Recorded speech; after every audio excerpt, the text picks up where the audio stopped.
क्या हमें ब्रह्मा विष्णु महेश की भक्ति करनी चाहिए? क्या इन देवताओं की भक्ति से हमें लाभ तथा मोक्ष की प्राप्त हो सकती है?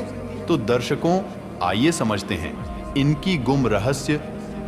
रजोगुण ब्रह्मा, सतोगुण विष्णु तथा तमोगुण शिव के माता प्राकृतिक देवी दुर्गा हैं तथा पिता ब्रह्म, यानी जिसे हम ज्योत निरंजन काल कहते हैं। इसका प्रमाण श्रीमद् भागवत गीता अध्याय 14 श्लोक 4 में गीता ज्ञान दाता ब्रह्म यानी ज्योत निरंजन कहा है कि हे अर्जुन, नाना प्रकार के सब योनियों में जितनी मूर्तियों तथा शरीरधारी प्राणी उत्पन्न होते हैं, प्राकृति यानी देवी दुर्गा उन सभी की गर्भ धारण करने वाली माता है और मैं बीज को स्थापना करने वाला पिता हूं। दर्शकों, इससे यह स्पष्ट होता है कि देवी दुर्गा के पति काल ब्रह्म यानी ज्योत निरंजन है। अब आपको बताएंगे कि रजोगुण ब्रह्मा, सतोगुण विष्णु तथा तमोगुण शिव के माता पिता कौन हैं। प्रमाण के लिए देखिए श्रीमद् भागवत गीता अध्याय 14 श्लोक 5 में काल ब्रह्म बोल रहा है कि हे अर्जुन, रजोगुण यानी ब्रह्मा, सतगुण यानी विष्णुतम गुण यानी शिव, यह प्रकृति अर्थात देवी दुर्गा से उत्पन्न तीनों गुण जीवात्माओं यानी हम सभी आत्माओं को शरीर बांधते हैं। अर्थात इससे यह सिद्ध होता है कि यदि प्रकृति देवी दुर्गा ब्रह्मा विष्णु तथा महेश की माता हैं, तो काल ब्रह्म यानी ज्योत निरंजन माता दुर्गा जी के पति अर्थात इन तीनों देवताओं के पिता हुआ। अध्याय 14 श्लोक 5 में काल भगवान यानी ज्ञान दाता अर्जुन से बोल रहे हैं, ब्रह्मा विष्णु तथा महेश सभी जीव आत्माओं को बांधते हैं। इसका क्या अर्थ है, आइए समझते हैं।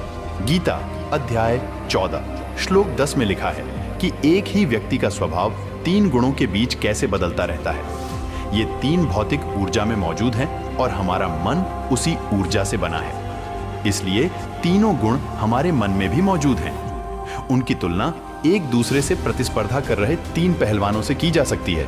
ये तीनों गुण एक दूसरे को नीचे गिराते रहते हैं और इस प्रकार कभी पहला शीर्ष पर होता है, कभी दूसरा और कभी तीसरा। इसी प्रकार तीन गुण व्यक्ति के स्वभाव पर प्रभुत्व प्राप्त करते रहते हैं, जो तीन गुणों के बीच दोलन करता रहता है।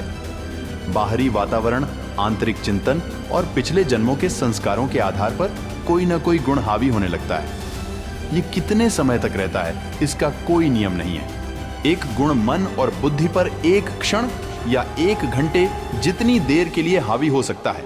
यदि सद्गुण यानी विष्णु जी किसी मानव शरीर में हावी हो जाता है, तो व्यक्ति शांतिपूर्ण, संतुष्ट, उदार, दयालु, मददगार, निश्चिंत और शांत हो जाता है। जब रजगुण यानी ब्रह्मा जी प्रमुखता प्राप्त करता है, तो व्यक्ति भावुक, उत्तेजित, महत्वाकांक्षी, दूसरों की सफलता से ईर्ष्यालु हो जाता है और इंद्रिय सुखों के प्रति उत्साह विकसित करता है। और जब तमोगुण प्रमुख हो जाता है, तो व्यक्ति नींद, आलस्य, घृणा, क्रोध, आक्रोश, हिंसा और संदेह से उबर जाता है।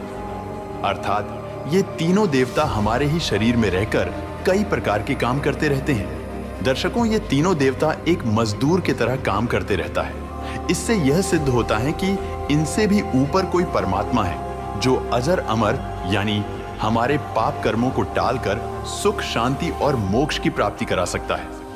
ये देवताओं हमारे पाप कर्मों को काट नहीं सकते। पूर्ण कथा और गीता को समझने के लिए अवश्य सुनिए जगत गुरु संत रामपाल जी महाराज की अमृत वचन और अपनी जीवन कल्याण कराए। सत साहिब।